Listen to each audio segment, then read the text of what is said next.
definition of art and its functions, meaning of art. See, art is a complex human phenomena. It has got variety of meanings. For some, art may be the mode of expression. For some, it may be the recording of the time period. For some, it may be the utility. And for some, it may be even the astonishing mode of expression. There are so many varied meanings, that has made the art complex in today's reference. Because in today's reference, after the post-war period, art has passed through such complexities where the human expressions have got so much of variety, that it really becomes difficult to understand it. Of course, we can experience it, but understanding the art means we got to pass through its language. And this is a language that we are talking about in this chapter. Indian approach towards art. This is quite obvious that our Indian art is different than the West. We'll talk about West later on, but let us talk about Indian art. See, we have the traces of Indian art right from the Indus Valley, which are available to us. There are, our scholars say that there are references in Vedas about art expressions, but we don't have the physical examples. The physical examples of art are found only from the period of Indus Valley civilization, which we say Mohenjo-daro and Harappa and Lothal, etc. Now you see, in this art, in Indian art, if we calculate the growth of Indian art, it may be sculpture or it may be painting. Well, unfortunately, in Indus Valley civilization, we see very few examples of painting. And we can see the drawings and delineations of, or say, rendering of human figures or animals on some seals. But in major, we don't find the paintings there. But we can trace out the quality of the drawing available during the Indus Valley period. But slowly and gradually, when we move towards Ajanta, and suddenly we come across such an art which started initially with its archaic period and grew to the classicism, and then added with the examples like European Baroque. We say Baroque means it spreads out and passes, it crosses the limits of the classicism. Now, see, Ajanta, the total Ajanta proves that the Indian art is the art of line. Indian artist has always expressed through line. Line has become such an important phenomenon. Through line, he expresses each and everything, the gestures, the human expressions, the costumes, the jewelry, the varied persons. He has created the entire world, binding it in the line, which is completely unlike Europe. In Indian art, we have taken care of colors also. Now see, the line is very important in Indian art. You may see it in Ajanta, or you may see even much before in Indus Valley, or you may see it later on in Mughal arts, Rajasthani miniature art, or Pahari miniatures. And it continues till the disintegration of British power from India. See, it was unfortunate that Britishers rejected our art, Indian art. They said that we do not know what art is, and they opened 4 schools of arts in our country. One in north, that was in Lahore, another in south in Chennai.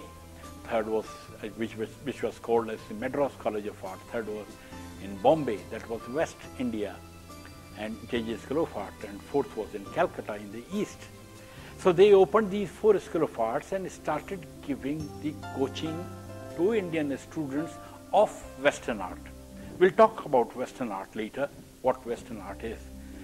But Indian art was taught to the assistants by their teachers in their studios, and the method was very different.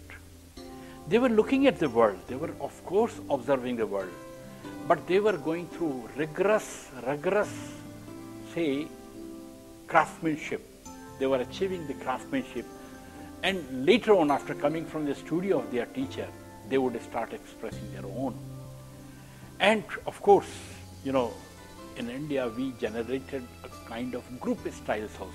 There were very few individual styles, we had group styles. So the qualities of Indian art is, first, it is the art of line. Second, it is the art of color. Then thirdly, it is the art of expression. And our expression emerges from intuition, not from the observation of the world only. Intuition becomes most important. So line, intuition and color, these three things met together, and we created our own mode of expressions, our group styles.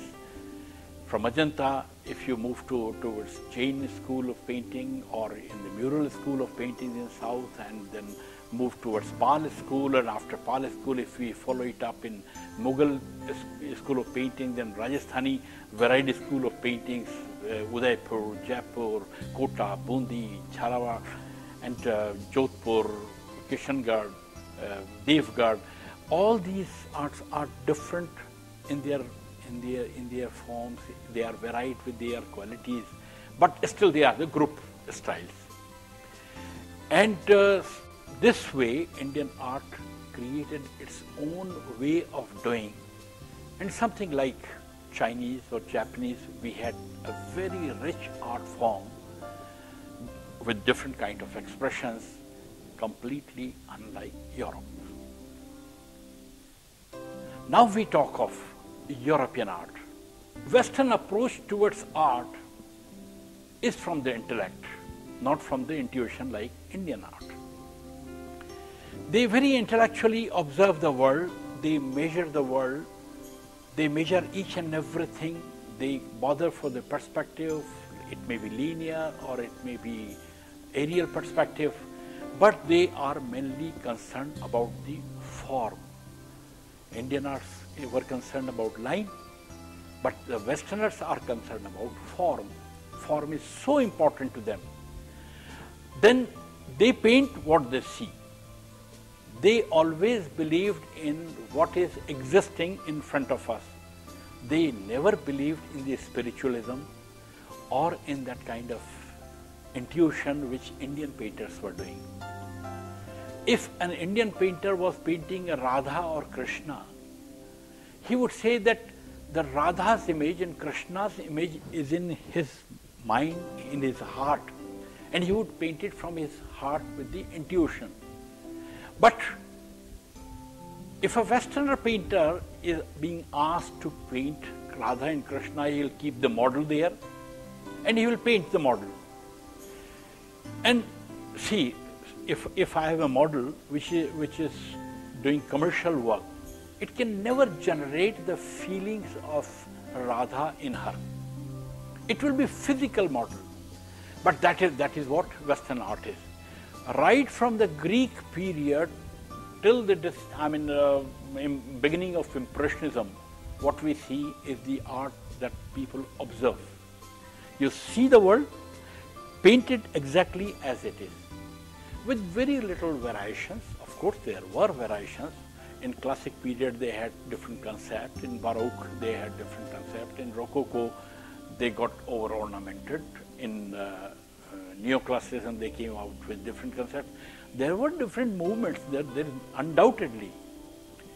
But the main concern about Western art is it is the art of intellect, it is the art from mind, it is the art of form, and it does not allow any kind of intuition to be done till the chapter of modern art begins. We say it nearly Matisse or Picasso, mainly from Picasso, when the Cubism got the birth. Importance of art. See, for the human being, arts are very important. It may be visual arts or performing arts or any kind of arts, but they are such an important affair in the human life. Imagine if there are no colors in the life, what would be the life? So you are not looking at shapes and forms anywhere. You are sleeping on the flat bed without on just nothing on it, or you are sitting and there are no trees, no plants, no colors, no flowers. See how the tragic life will be. So art has become so important. It gives us the history, it gives us the picture of culture, it works as a mirror of human expressions in different periods. So I believe that art is so important in life. People who do not confess art or who do not look at art in their life really have got a very dry life.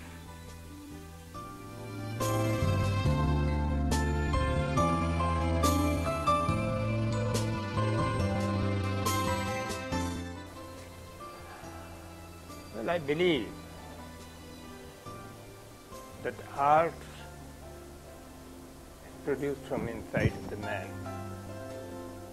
Art is here, and whatever he experiences, that comes out.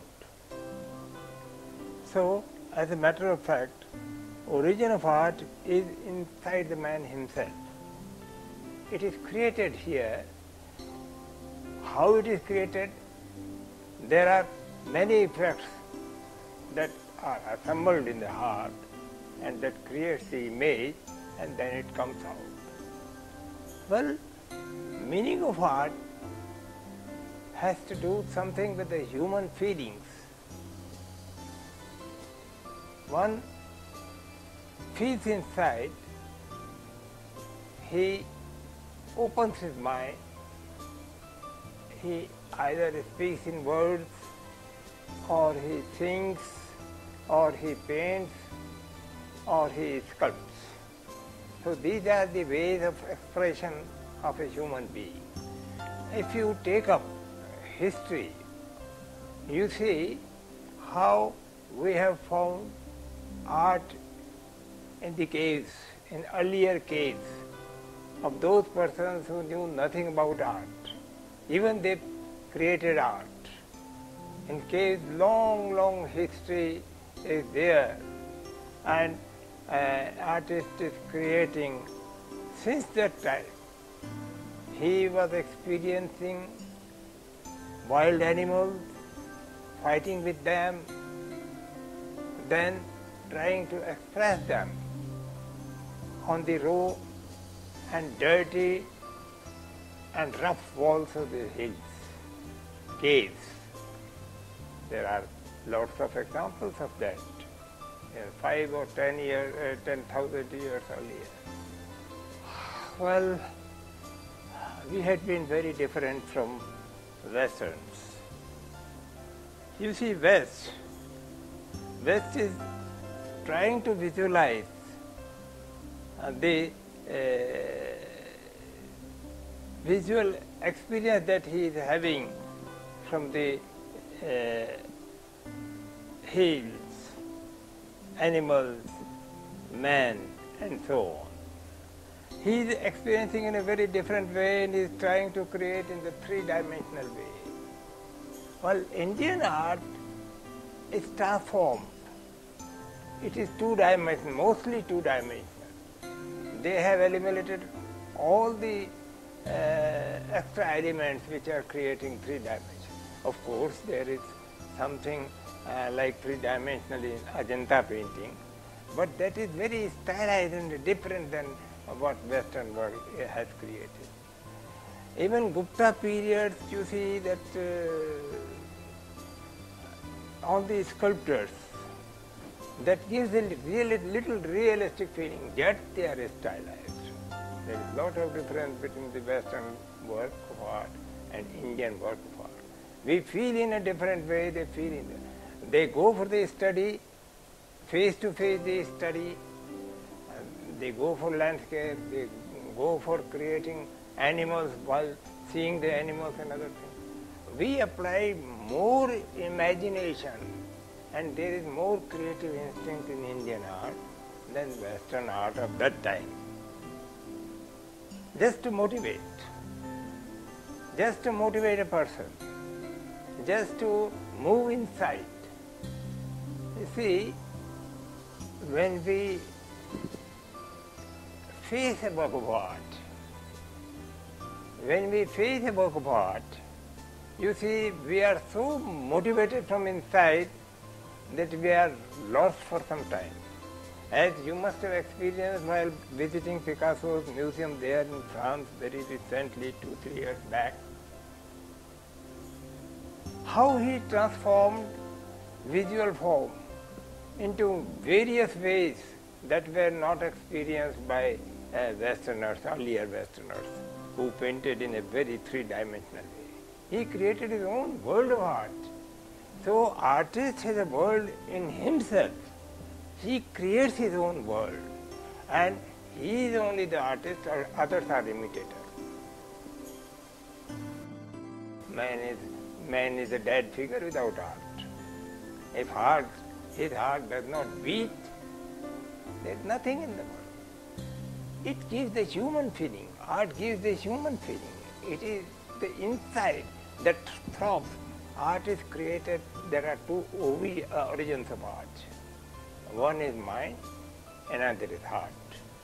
You see, these are two places where art is conceived. Mind is very constructive in a very scientific way, that arranges everything in order, systematically. You can discuss on everything just like a science person. But inside, there are lots of things. Feelings are there, emotions are there. They create the image. Imagination is there. Outer effects are there. So, art is, as a matter of fact, conceived inside. When you start a work of art on a piece of canvas, or a piece of cloth, or a piece of stone, or in any way, then that is transformed into with the norms of art, which helps him to create and tell his mind. Hope you have enjoyed the discussions today and would get something academically on fine arts.